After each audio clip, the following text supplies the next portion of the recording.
आज सिंध में फरयाल टालपुर कैबिनेट बनाई गई है।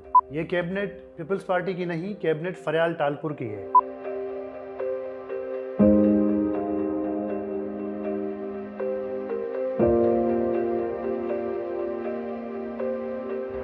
नासिर शाह साहब को प्लानिंग एंड डेवलपमेंट और एनर्जी मिनिस्ट्री दी गई है। ये नासिर शाह साहब काफ़ी एक्टिव हैं पाकिस्तान पीपल्स पार्टी में, और इनकी इम्पोर्टेंस ना ही फरयाल टालपुर, ना आसिफ अली जरदारी और ना ही बिलावल की वजह से है।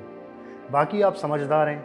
बहुत शुक्रगुजार हूँ सबका। जिए भुट्टो, जिए अवाम, जिए Pakistan. Sharjeel Memon, excise and taxation और ट्रांसपोर्ट। मेमन साहब की बहुत करामात हैं, जैसे शराब को शहद बनाना। कराची की बोतल गली की किसी खास बोतल में शहद था जो आप नोश फरमाते थे? मैं भी शहद रोजाना ग्रीन टी में मिला के पीता हूँ, और जरूरी नहीं है कि मैं तिब्बी उसके हिसाब से बंदा बहुत सारी फवायद भी शहद इस्तेमाल करता है। अजरा पेचू, हेल्थ मिनिस्टर यानी फेल्ड मिनिस्टर, पूरे 5 साल। इनकी पार्टी में इम्पोर्टेंस जरदारी साहब और फरयाल टालपुर की बहन होना है। वैसे इनके हस्बैंड जो हेल्थ सेक्रेटरी रह चुके हैं, उनका मेडिसन और मेडिकल अपरेटर्स का बिजनेस है। सरदार शाह साहब को एजुकेशन और माइंस एंड मिनरल की गद्दी मिली है।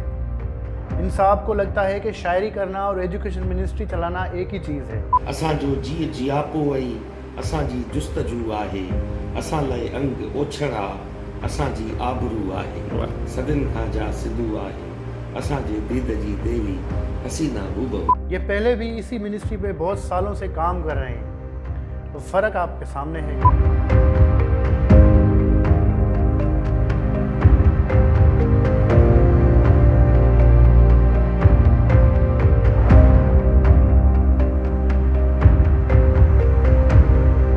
सईद गनी को local government and public health दी गई है।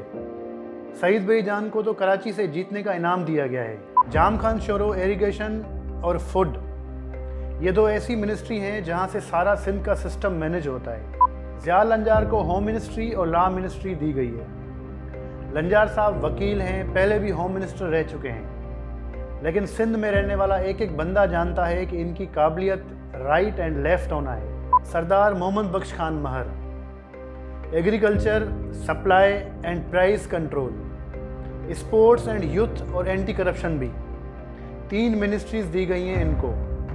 ये वाहिद हैं जिनका ताल्लुक अद्दी से नहीं है। अली हसन जरदारी साहब को प्रिजन, जाहिर है प्रिजनर्स यानी क्रिमिनल्स, उनको अली हसन जरदारी साहब से बेहतर कौन समझेगा। सैयद जुल्फ़िकार शाह को कल्चर एंड टूरिज़्म दी गई है। ये कौन है? कुछ नहीं बदला, और बदलेगा भी कैसे जब पिछले 15 साल से यही शक्लें मिनिस्टर थीं।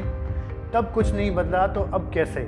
और जब जीते इसी तरीके से हैं, यानी पैसे के ज़रिए, तो जाहिर है लोग भी वही रहेंगे जो अगली इलेक्शन के लिए पैसे जमा कर सकें। जोर जोर से बोल के लोगों को स्कीमें बता दे।